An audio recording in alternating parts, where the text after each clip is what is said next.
I need to tell you something I've carried for 30 years, and I'm not sure I've ever told it right, not once, because every time I try, my throat gets tight and my hands do this stupid shaking thing, and people look at me like I'm exaggerating. But I'm not. I was nobody. Let me just get that out of the way. I was a 34-year-old lighting technician, junior lighting technician, if we're being honest, working a stadium show in 1996. My job was to make sure follow spot number 3 didn't drift stage left during the ballots. That's it. That was my whole contribution to history. But I saw something that night. Something that changed the way I understand people, power, kindness. What it means when someone has every reason to destroy you, and they choose deliberately, gently, not to. And it started with a woman nobody remembers, who made the worst mistake of her life in front of 80,000 people. Stay with me, because before I tell you what happened in that stadium, I need to take you somewhere else first. Somewhere small. Somewhere that smelled like cigarette smoke and old carpet. A house on Jackson Street. Part 1. 2300 Jackson Street. I didn't grow up in Gary, Indiana, but I ended up there once, years before the stadium show, in the winter of 1987. I was 25. I was driving a borrowed van full of second-hand lighting rigs from Chicago to Indianapolis, and the transmission gave out right there on Broadway Avenue, 2 blocks from the old Jackson family home. I didn't know that at the time. I just knew I was stuck in a town that felt like it had been punched in the stomach and never quite stood back up. The mechanic said 24 hours for the part, so I found a motel. And the next morning, because I had nothing else to do, I walked. And I found it, 2300 Jackson Street. Now you've probably seen photos, but photos lie. They make it look quaint, like a museum piece. In person, in 1987, it was just small. Stunningly, almost painfully small. The kind of house where you realize that an entire family, 2 parents, 9 children, lived on top of each other, breathing each other's air, hearing each other's arguments, each other's dreams, each other's fears, through walls that might as well have been Let me set the scene. It was the History World Tour. I won't name the exact city because, frankly, some of the people involved are still alive, and I don't want legal trouble. But it was Europe. It was summer, and it was 80,000 people. 80,000. I want you to sit with that number. Find the biggest room you've ever been in. Multiply it by 1,000. That's what 80,000 feels like when you're standing on a lighting rig 40 feet above the stage and the crowd noise hits you like weather, like actual wind. It pushes against your chest.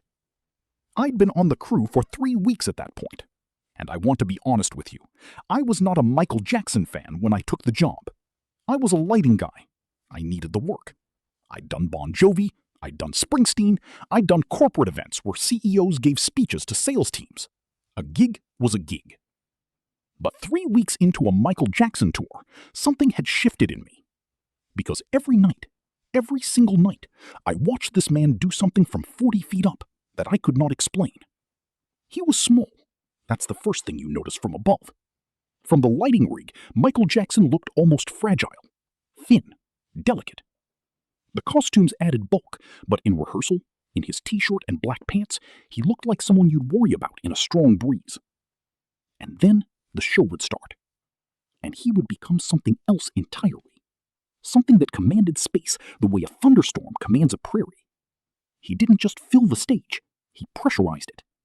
The air felt different when he moved. Even from 40 feet up, I could feel it. I'd never experienced that before.